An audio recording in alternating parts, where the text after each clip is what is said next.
오늘 전한 말씀은 갈라디아서 말씀입니다. 갈라디아는 그 지방의 이름입니다. 지금 터키 남쪽 지역의 그 지역의 이름이 갈라디아입니다. 바울이라는 지금부터 2000년 전에 훌륭한 목사님이 계셨는데요. 그 목사님이 하나님의 명령을 받아서 예수님을 전했습니다. 그것이 이제 사도행전이라는 책에 나오는데 약 3차례에 걸쳐서 전도한 것만 밝혀지고 있습니다. 그 책에는 1차 전도여행 때는 지금 얘기한 이 갈라디아 지방, 터키 남부 지역을 전도했고요. 2차 전도여행 때는 이제 그리스 쪽, 유럽 쪽으로 넘어가서 그리스 쪽을 전도했고, 3차 전도여행 때는 이 터키 쪽과 그리스 쪽을 이제 두루두루 다니면서 전도를 했습니다. 1차 전도여행 때 이제 갈라디아 지방 교회를 지방에 있는 사람들에게 말씀을 전해서 교회들이 세워졌는데, 2차 전도 여행을 하는 그 와중에 고린도라는 곳에서 1년 6개월 동안 머무르면서 예수님을 막 전했습니다. 근데 그때 이 갈라디아 지방에서 이제 바울이 좀 언짢아할 소식이 전해진 것입니다. 그래서 그 소식을 듣고 바울이 이제 황급하게 하나님이 무엇을 원하시는지, 하나님이 어떻게 생각하시는지를 잘 적어서 보낸 것이 바로 이 갈라디아서입니다. 쟁점은 뭐냐? 기독교가 이제 예수님의 제자들도 다 유대인이었지 않습니까? 유대인들을 넘어서서, 그 유대인들의 울타리를 넘어서서 이제 이방인들에게 이제 복음이 막 전해지면서 생기는 문제 때문에 이제 쟁점이 된 겁니다. 즉, 이방인이 어떻게 하나님께로 나아갈 수 있느냐? 이방인이 어떻게 하나님 백성이 되느냐? 이것이 쟁점이었습니다. 저와 여러분들도 마찬가지죠. 유대인들이 봤을 때 저희들도 이방인인 것입니다. 이방인인 저와 여러분들이 어떻게 하나님의 백성이 될 수 있는가? 그래서 하나님께로 나아갈 수 있는가? 바울은 한마디로 이야기합니다. 복음을 믿는 것이다. 복된 소리를 믿는 것이다. 예수님께서 우리 대신 십자가에서 죽으심으로 우리 죄를 다 사하시고 우리를 하나님의 자녀가 될 수 있는 길을 열어주신 그 사건을 믿는 방법밖에 없다. 예수님께서 우리를 위하여 해주신 일과 앞으로 해주실 일을 믿는 것밖에는 없다. 그렇게 단언합니다. 근데 문제는 이 유대인 출신 그리스도인들 중에 일부의 주장 때문에 이제 문제가 생기는 겁니다. 그들은 유대인 중에 자신들이 유대인 중에 유대인이라고 얘기하는데 뭐라고 얘기하냐면 바울이 얘기하는 복음도 맞다.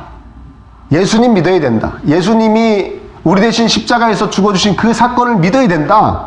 그런데 그것만 갖고는 안 되고 유대인이 돼야 복음 갖고 유대인이 돼야 하나님께로 나아갈 수 있다. 그러니까 할례 받고 살 일부를 베어내고 그 다음에 우리 유대인에게 주신 율법을 지켜야 된다. 그래서 음식도 가려 먹고 안식일도 지키고 그 다음에 유대교를 믿지 않는 이방인들하고는 식사 교제도 하지 말고 이런 거 해야 된다 라고 이야기했다는 것이죠.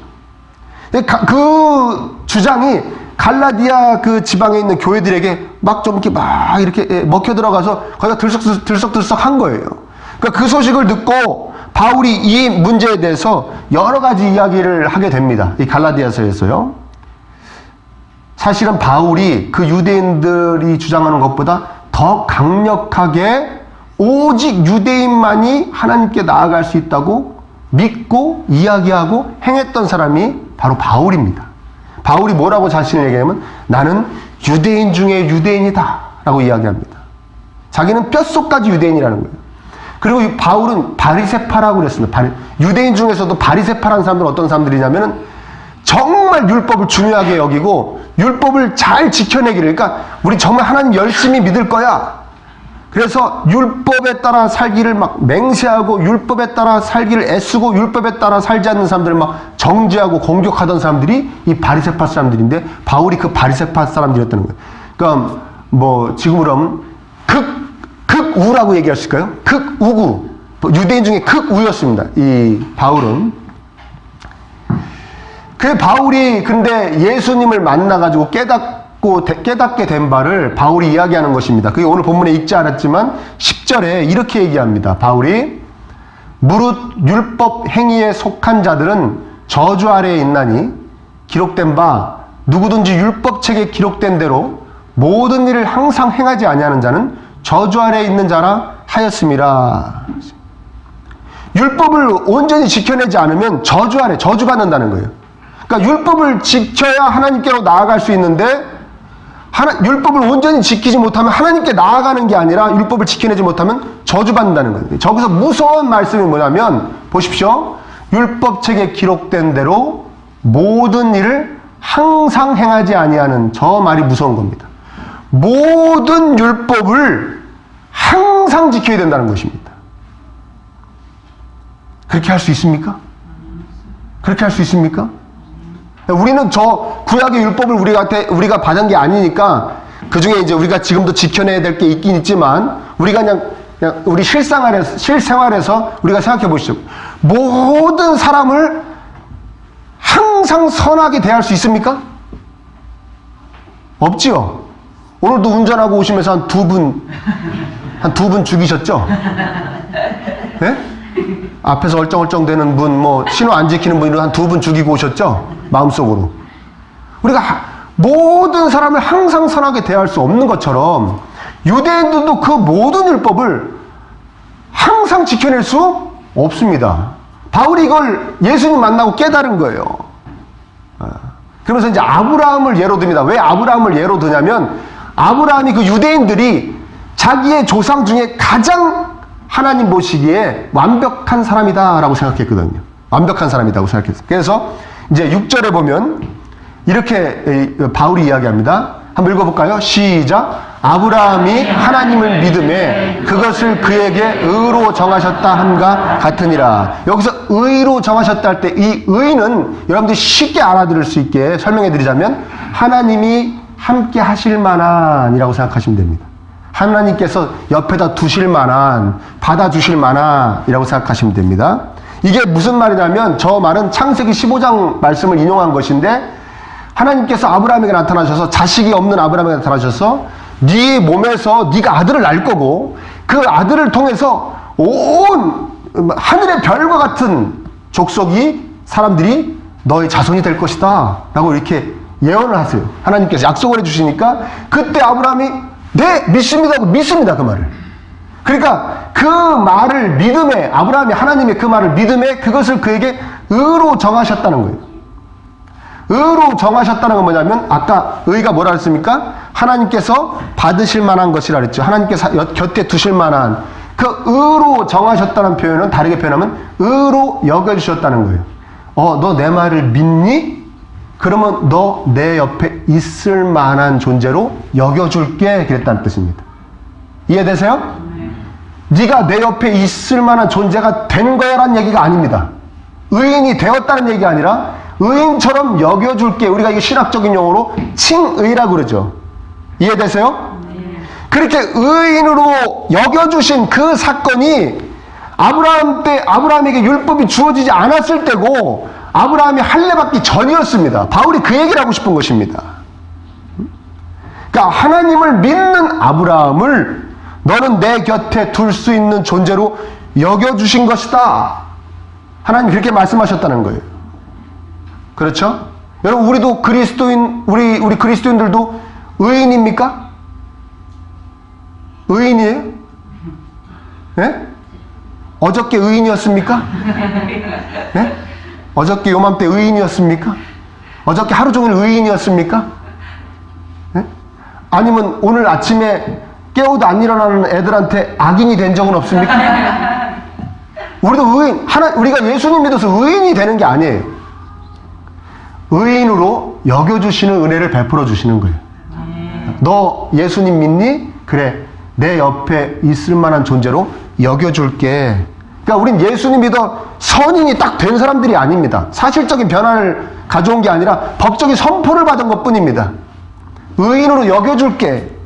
점점 하나님의 인도하심에 따라 착해져 가야 되는 사람, 착해져 가는 사람들이 저와 여러분이 이제 믿으시기를 축원합니다. 이 다음에 하나님의 품에 딱 안길 때 진짜 의인이 되는 것입니다. 진짜 완벽한 존재가 되는 것입니다. 이해되십니까? 그러니까 바울이 이 여러 가지 얘기를 하면서 율법 잘 지켜서 의인이 될 수 없다. 율법 잘 지켜서 하나님께로 갈 수 없다. 아브라함도 의인이 돼서 하나님께로 간 게 아니라 의인으로 여겨주신 것이다. 그리고 아브라함이 믿으니까 의인으로 여겨주신 것이지 율법을 잘 지켜서 의인이 된 것도 아니고 의인으로 여겨주신 것도 아니다. 다 지켜낼 수 없다. 그래서 율법만 갖고 어쩌니 저쩌니 하면 우리는 다 소망이 없다. 그걸 율법이 가르쳐주고 있다. 그래서 뭐라고 그럽니까? 10절에 무릇 율법 행위에 속한 자들은 뭐 아래 있다? 저주 아래 있다는 것이. 저주 아래 있다. 다 지켜낼 수가 없으니까. 자, 율법 잘 지켜야 나에게로 올 수 있어. 하나님 말씀하셨는데 그 율법을 다 지킬 수가 없어요. 모든 것을 항상 지켜낼 수가 없어요. 그러니까 저주받은 거예요. 못 가요. 이제 하나님한테 못 가요. 하나님한테 못 가면 저주의 상태죠. 그러니까 저주 아래 있다. 이 율법에 바울은 사로잡혀 있던 사람입니다. 율법 잘 지켜서 하나님께로 가는 거야. 막 이렇게 사로잡혀 있던 사람입니다. 그 사람 앞에 예수님이란 사람에 대한 이야기가 들려온 것입니다. 예수님이란 사람에 대해서. 아, 예수? 아, 좋은 사람인 것 같기는 해. 왜냐면 막 예수님이 가는 데마다 막 병든 자 고쳐주고, 또 막, 가난한 사람들 위로하고, 그 다음에 귀신도 막 쫓아내주고, 귀신 들린 사람들 쫓아내주고 그러니까, 아, 좋은 사람 같은데, 또 다른 소식도 들려옵니다. 안식일 날 꼭 뭘 해도 꼭 안식일 날 한다는 거예요. 예? 이거 율법이 위배되는 거예요. 안식일 날 아무것도 하지 말라고 그랬는데 율법이 위배되는 거예요. 아, 그러니까 바울이 이제 속이 싹 약간 뒤틀리는 것이죠. 이 이작자가 이런 짓을 하고 다닌단 말이야? 그러더니 좀 있다가 또 들려오는 소식에 자기가 하나님의 아들이라고 그래요.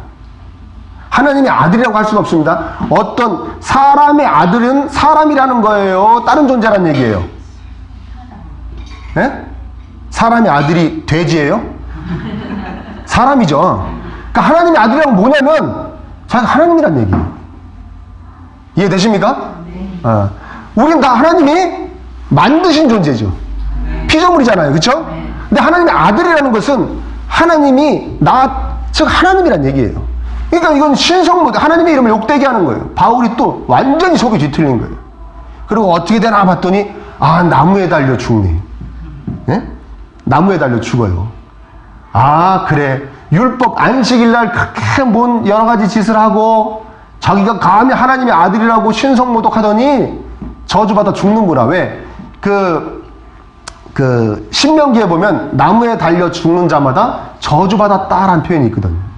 그러니까 결국 율법 안 지키더니 나무에 달려 죽었구나. 어? 아이고, 맞네. 벌받아 죽었구나. 지 죄 때문에 율법 어겨서 저주받아서 처벌받았구나. 그리고 바울은 믿고 있었던 겁니다. 그래가지고 그 예수가 부활했다. 또 예수가 하나님이다 라고 외치고 다녔던 그 예수님 제자들 바울이 막 눈이 뻘겋고 잡아 죽이러 다닌 거예요. 막 화가 나가지고 그런 신성모독이나 하고 저주받아 죽은 존재를 하나님이라고 그러니까 막 화가 나는 거예요. 그리고 그 예수를 통해서만 구원받는다니까 바울이 화가 나는 거예요. 그래서 막 잡아 죽이러 다녔습니다. 그러다가 예수님 만났죠. 예수님 만나서 깨달았습니다. 그래서 바울이 고백합니다. 13절에 이렇게 고백합니다.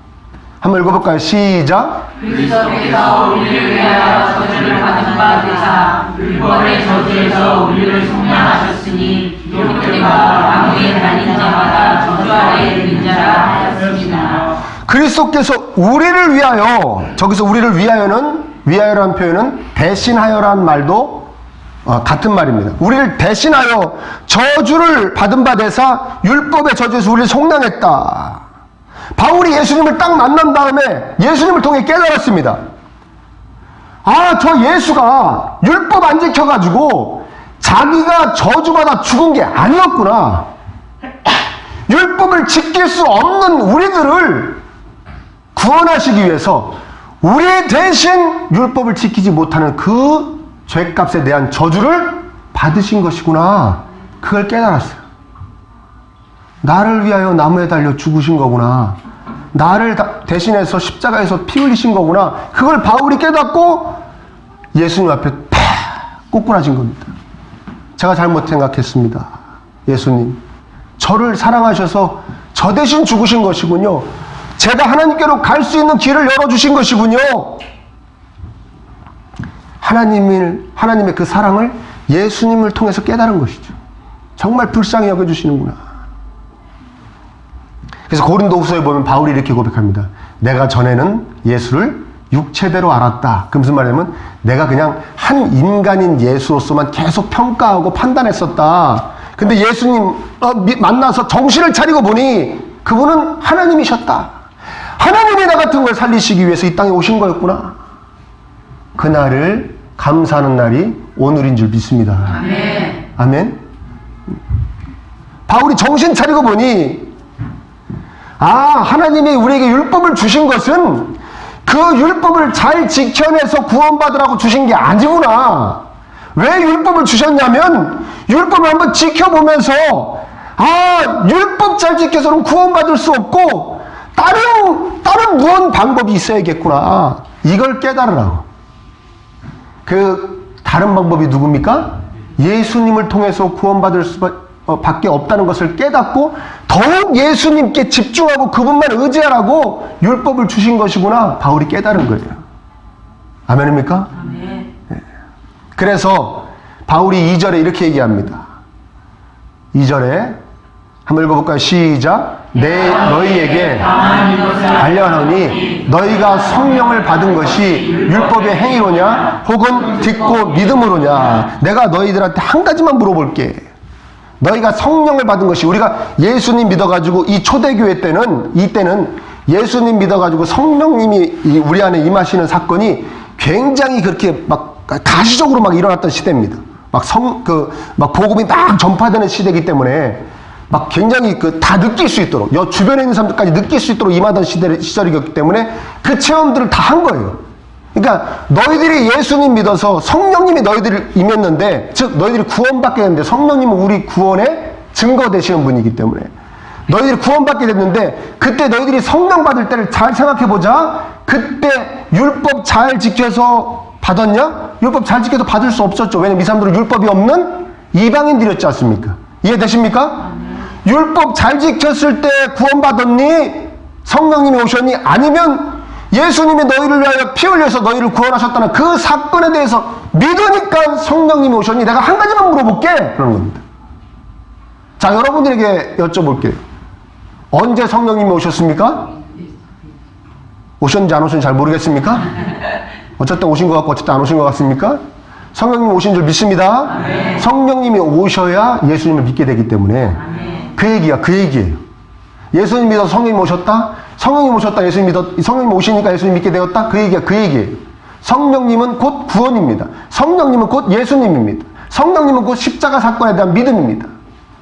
아멘? 아멘. 당연히 듣고 믿으니까 오셨죠. 듣고 믿음으로, 그러니까 율법의 행위로는 안 된다 이거예요. 율법 지켜서 행해갖고는 안 된다 이거예요. 여러분, 저는 간혹 이런 질문을 받습니다. 질문을 받고 가만히 생각해보면 질문이 아니라 그분의 주장입니다. 뭡니까? 이런 겁니다. 목사님, 사람이 착하게 살면 구원받아야 되는 거 아닙니까? 그래요. 맞아요, 틀려요? 착하게 사는 거 참 아름답죠, 그쵸? 그런데 어느 정도 착해야 됩니까, 그럼? 어느 정도? 네? 어느 정도 착하게 살아야 천국에 갑니까? 그럼 반대로, 그럼 어느 정도 못 착하면 지옥에 가야 됩니까? 그 기준점이 뭡니까? 역사적으로 아무도 이 기준점을 제시한 사람이 없어요. 착하다, 나쁘다 그러는데 그 기준점이 뭐예요? 제가 한 번 기준점을 제시하는 분을 만난 적이 있습니다. 제가 전에 한 번 딱 뭐라냐면 남한테 피해 안 주고 살면 착한 거래. 남한테 피해를 주면 나쁜 거래. 좋습니다. 여러분, 근데 그렇게 따지면 착한 사람이 어디 있습니까? 남한테 피해 안 주고 사는 사람이 어디 있습니까? 있나 보네? 우린 태어난 것 자체가 피해예요. 엄마가 얼마나 아팠는지 아십니까? 네? 우리 어머니는 아직도 저 나타가 그때 생긴 병을 지금도 앓고 있다고 저한테 말씀을 하세요. 너 날 때 그때 아파가지고 지금까지 아프다고 지금 말씀하시고 얼마나 큰 피해를 드린 겁니까? 여러분, 아무 생각 없이 쓰는 우리 비닐봉지, 예? 비닐봉투 이런 거, 그런 것도 어떤 사람들 그것 때문에 죽는다잖아요. 어느 나라에서 그것 때문에 죽는데요. 사람 피해를 안 주고 사는 사람이 어디 있습니까? 다 피해를 주고. 응? 그러니까 이거 가릴 수가 없습니다. 어느 정도가 착하냐, 착하지 않냐? 오직 하나님께서만 이 기준점을 제시하셨습니다. 뭐냐? 너희들이 세상에서 어떻게 사는 것, 어떻게 뭐 그런 걸로가 될 수가 없고 딱 한 가지로만 너희들이 구원받을 수 있다. 나에게 불쌍히 여김을 받아야 된다. 하나님께 불쌍히 여김을 받아야 된다. 불쌍히 여겨주십니다. 그러니까 창조주께서 나를 불쌍히 여기셔서 이 땅에 오셔서 나 대신 저주받아 나무에 달려 죽으심으로 나의 저주를 풀어주신 그 사건, 그 사건이 내 사건인 것으로 믿어져야, 나를 위해서 해주신 사건인 것이 믿어져야 구원받을 수 있는 유일한 방법인 것입니다.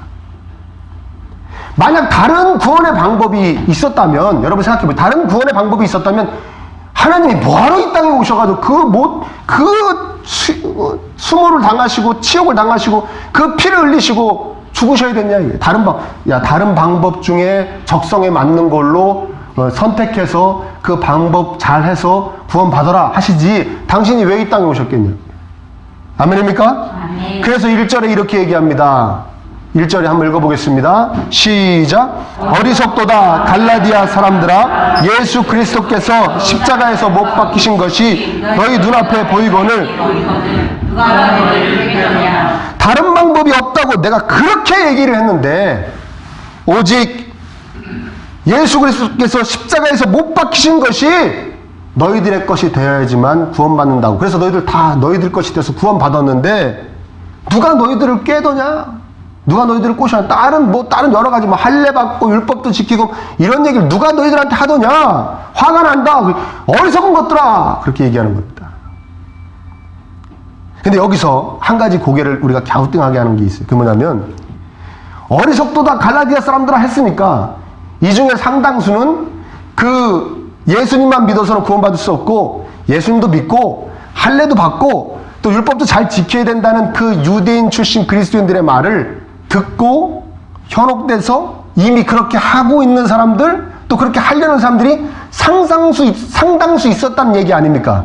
이해되세요? 그러니까 바울이 어리석도다 갈라디아 사람들아 그러는 거 아니겠습니까? 근데 이 부분이 저는 납득이 가질 않아요. 납득이 잘 안 가는 겁니다. 왜 그러냐면 여러분들도 한번 생각해 보시죠. 지금 예수님 믿어서 신앙생활 잘 하고 있는데 어떤 사람들이 와가지고 여러분들한테 그거 갖고 안 돼. 살점도 좀 잘라내고, 그 다음에 율법, 음식도 이거 먹을 수 있는 음식, 돼지고기 먹으면 안 되고, 소고기 먹고, 뭐 여러 가지 가려 먹고, 그 다음에 이방인들하고, 저 예수님 안 믿는 사람들하고는 밥도 같이 먹으면 안 되고, 이런 거 좀 해야, 그래야 온전히 구원받을 수 있다고 얘기하면, 여러분 그 말을 따르겠습니까? 안 따르겠습니까? 예? 따르려고 그러나? 안 따르겠죠? 아니, 내가 예수님만 믿으면 되는 걸 왜 이상한 무슨 살점을 잘라내고 무슨 율법을 지키고 음식을 가려 먹고 내가 왜 그런 것까지 번거롭게 해야 되냐 그러지 않겠습니까? 그런데 제가 한 가지만 또 말씀드릴게요. 누가 여러분들한테 말씀하십니다. 공부 열심히 해라. 시험 볼 테니. 자, 1번. 2번. 공부 열심히 해라. 국어 교과서 몇 쪽부터 몇 쪽까지 시험 볼 테니. 2번. 1번이 마음에 듭니까? 2번이 마음에 듭니까? 2번이 마음에 들죠. 1번은 막연하죠. 심란하죠. 도대체 어디서 시험을 낸다는 거야? 모든 인간이 다 가지고 있는 건데요. 뭔가 정해진 것을 제시해 주시기를 바랍니다. 딱 이렇게 틀을 제시해 주기를 바랍니다.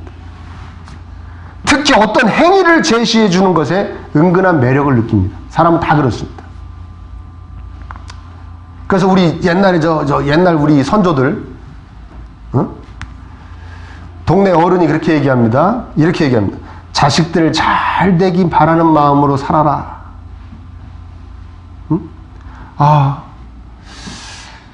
선녀님, 우리 자식들이 잘 됐으면 좋겠어요.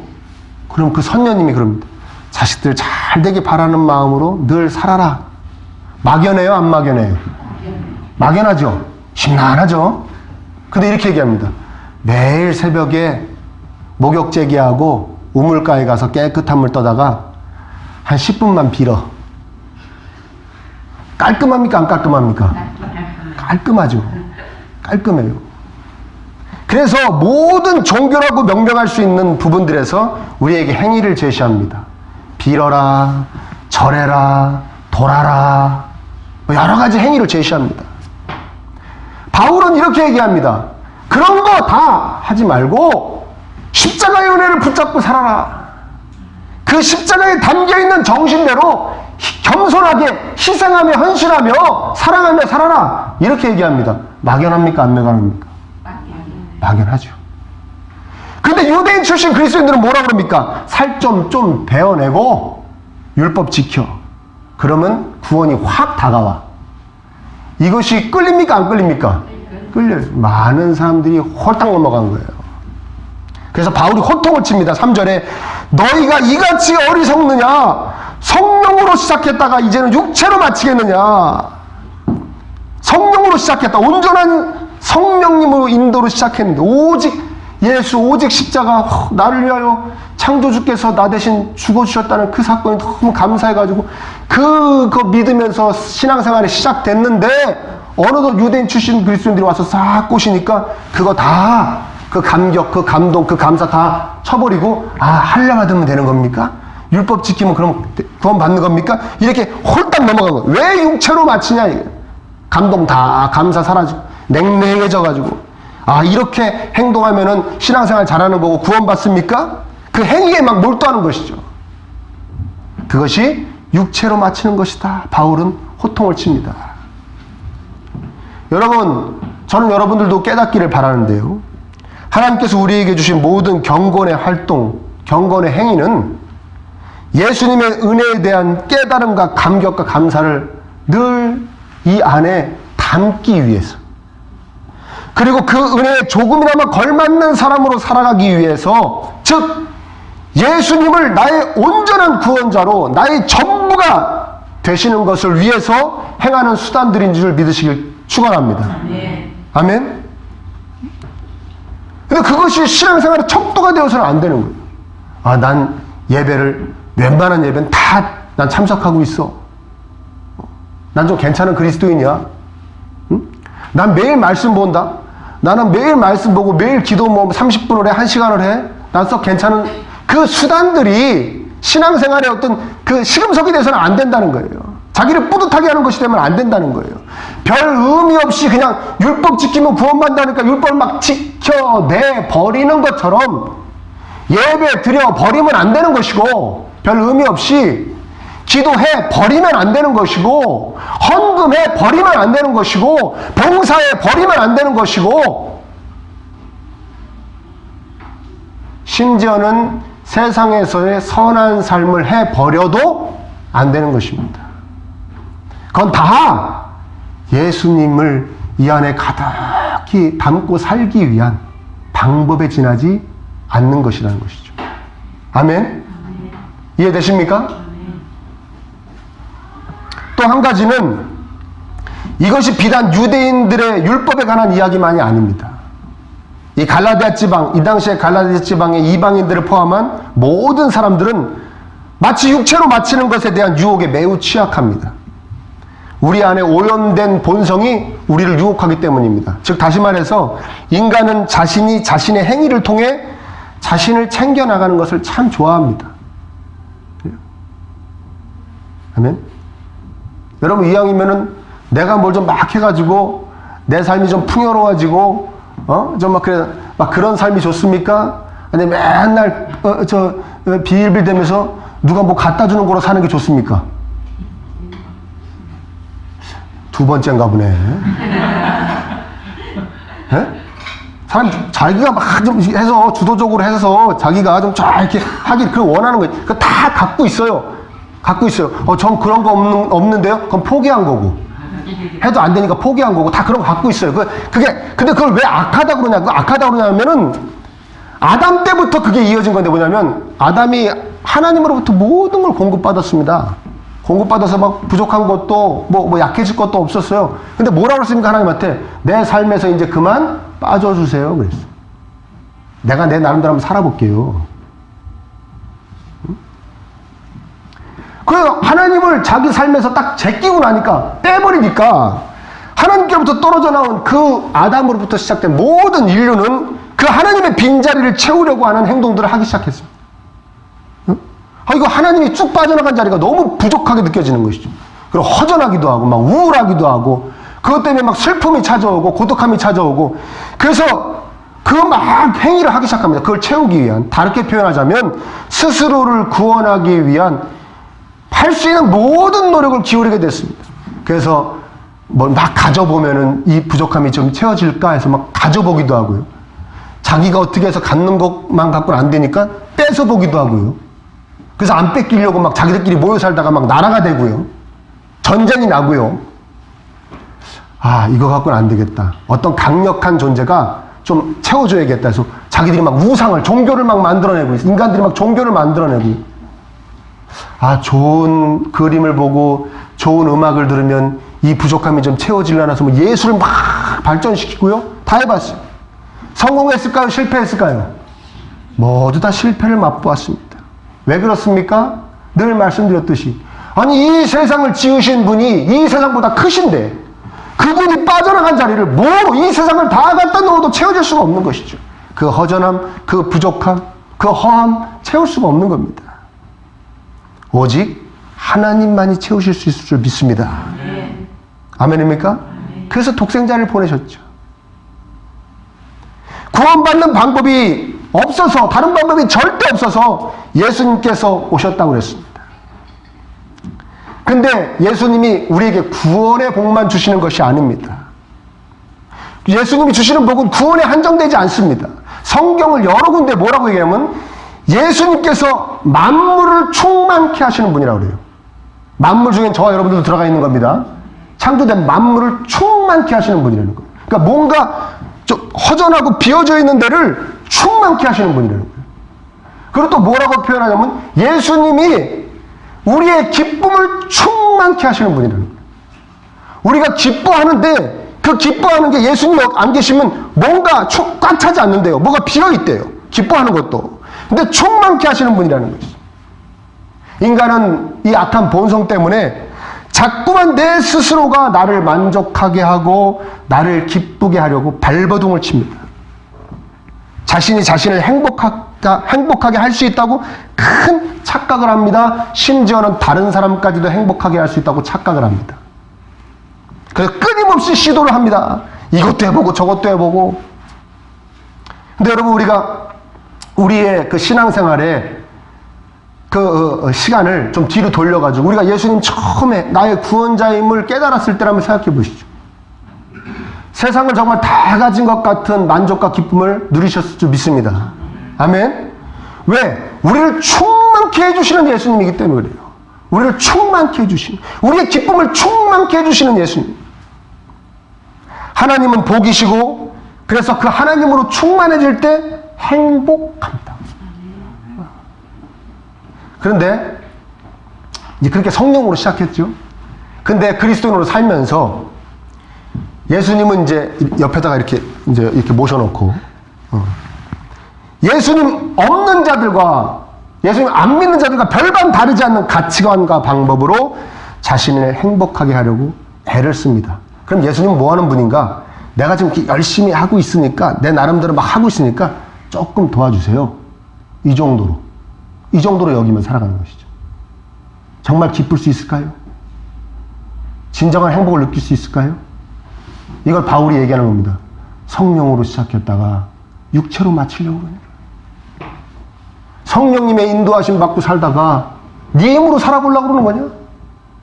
네 힘으로 살아서 안 된다는 걸 깨달은 거 아니냐? 예수님을 통해서. 그러면 예수님으로 살아야지. 왜 네 힘으로 육체로 살려고 그러냐?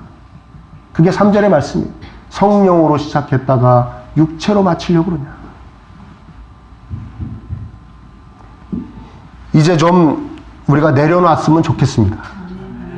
아멘. 그 노력을 내가 어떻게 해가지고 나를 진짜 기쁘게 하고 만족하게 하고 진짜 참 행복을 누릴 수 있다고 생각하는, 그리고 막 그 행하는 그 노력을 좀 내려놨으면 좋겠습니다. 그리고 이제 그 노력을 예수님께로 향했으면 좋겠습니다. 아멘.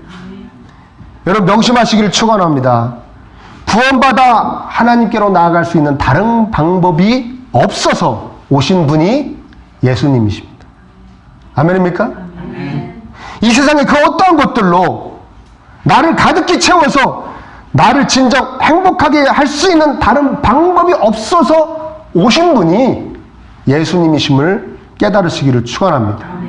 그 예수님을 여러분 안에 가득히 채우시기를 축원합니다. 예수님만을 의지하고 예수님만을 향하고.